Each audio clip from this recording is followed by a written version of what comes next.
Good morning everyone, welcome to my channel study with unique nursing. আজকে আমি যে টপিকটা নিয়ে আলোচনা করব সেটা হলো সিপিআর। এই টপিকটা নিয়ে আমাদের সবার মধ্যেই কিছু না কিছু কনফিউশন থাকে, তাই ভাবলাম এটা নিয়ে আজকে আলোচনা করি। সিপিআরের ফুল ফর্ম হচ্ছে কার্ডিওপালমোনারি রিসাসিটেশন। সিপিআর এটা নিয়ে আমাদের সবার মধ্যেই কিছু না কিছু কনফিউশন থাকেই, তাই ভাবলাম এটা নিয়ে আজকে আলোচনা করি। সিপিআরকে আমরা দুভাবে পারফর্ম করতে সিপিআরকে দুভাবে পারফর্ম করা যায়, ঠিক আছে। একটা হচ্ছে যেটা বেসিক লাইফ সাপোর্ট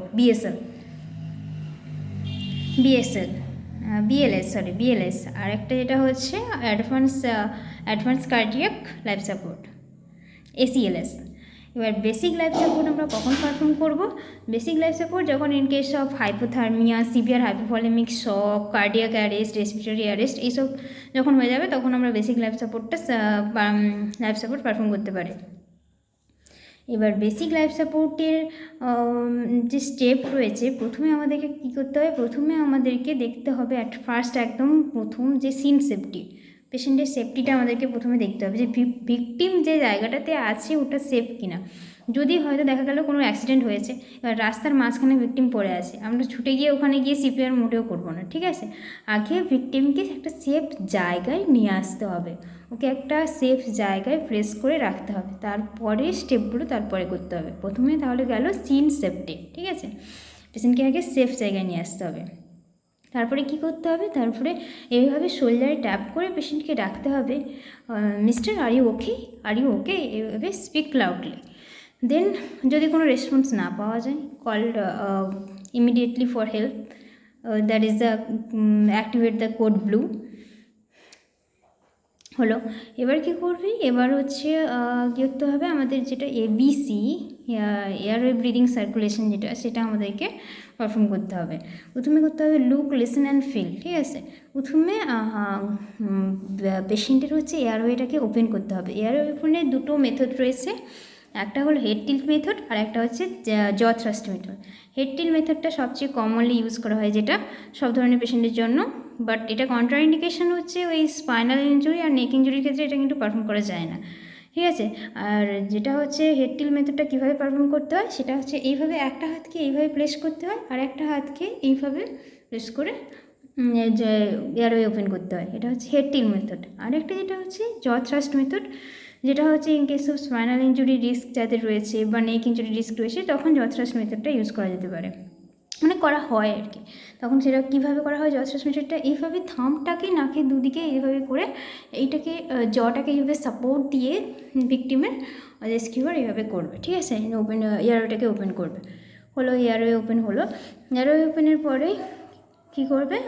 এবার হচ্ছে এটা হচ্ছে লুক, লিসেন অ্যান্ড ফিল, সেটা করতে হবে।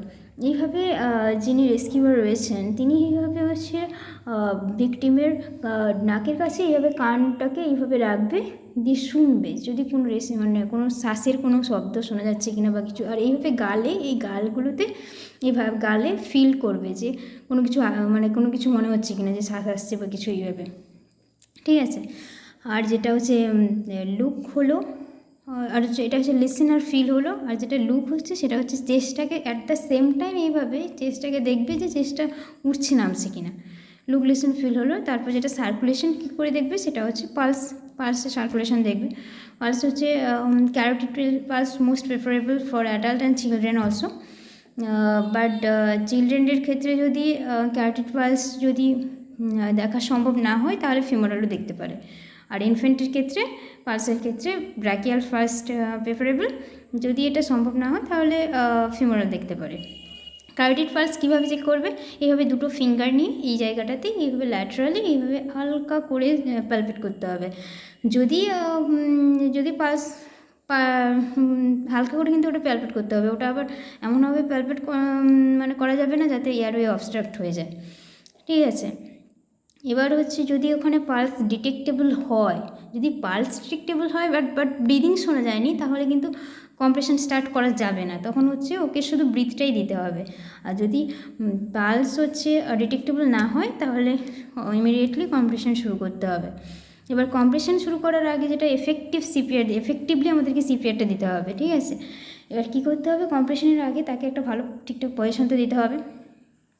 কম্প্রেশনটা দিতে হবে। পেশেন্ট যেন একদম সুপাইন পজিশনে থাকে, একটা ফার্ম ফ্ল্যাট পজিশনে থাকবে, গ্রাউন্ডে ফ্লোরে যে কোনো জায়গায় এইভাবে শুইয়ে দিয়ে শোয়ানো থাকবে। দেন যেটা প্লেসমেন্ট, হ্যান্ডের যেটা প্লেসমেন্টটা হবে সেটা হচ্ছে lower third, 1/3 of the lower sternum. যেটা হচ্ছে সুপ্রা স্টার্নো নোজ থেকে, সুপ্রাস্টার্নো নোজ থেকে জিফয়েড প্রসেস পর্যন্ত একটা ইমাজিনারি লাইন টানতে হবে, দিয়ে ওখানটায় 1/3 অফ লোয়ার স্টার্নামে, যেটা হচ্ছে ইন বিটুইন দ্য নেপল, ওখানে হ্যান্ডটাকে প্লেস করতে হবে। এইভাবে হিল প্রথমে একটা যেটা ডমিনেন্ট হ্যান্ড সেটাকে প্রথমে রাখতে হবে, দিয়ে তার উপরে হচ্ছে নন ডমিনেন্ট হ্যান্ডটা থাকবে, ঠিক আছে। দিয়ে এই হিলটাকে ওই 1/3 অফ লোয়ার স্টার্নামে প্লেস করতে হবে। এভাবে যেন শোল্ডার দুটো যেন একদম স্ট্রেট থাকে, আর এলবো যেন ফোল্ড না হয়। নি বেন্ড করে পেশেন্টের পেশেন্ট যেন রেস্কিউয়ারের নি লেভেলে, মানে ওয়েস্ট লেভেলে থাকে, ঠিক আছে। এইভাবে করে কম্প্রেশন দিতে হবে, যেটা হচ্ছে 1 2 3 4 এইভাবে কাউন্ট করে কম্প্রেশন দিতে হবে। আর কম্প্রেশনের রেশিও, যেটা কম্প্রেশনের ব্রিদিংয়ের রেশিও থাকবে 30:2, 30টা ইন কেস অফ অ্যাডাল্ট, 30টা কম্প্রেশন দিয়ে তারপরে দুটো ব্রিথ দেবে। আর ইন কেস অফ চিলড্রেনের যদি সিঙ্গেল রেস্কিউয়ার থাকে তাহলে 30:2, আর যদি ডাবল রেস্কিউয়ার থাকে মানে দুজন রেস্কিউয়ার থাকে তাহলে হচ্ছে 15:2 হবে, ঠিক আছে কম্প্রেশন রেট। আর যদি ইন কেস অফ ইনফেন্টের ক্ষেত্রে মানে লেস দেন 1 ইয়ার যারা, তাদের ক্ষেত্রে হচ্ছে মানে ইনফেন্ট আর চিলড্রেনের ক্ষেত্রেই সেম, মানে ওই যদি দুটো রেস্কিউয়ার থাকে তাহলে 15:2, আর হচ্ছে একটা রেস্কিউয়ার থাকলে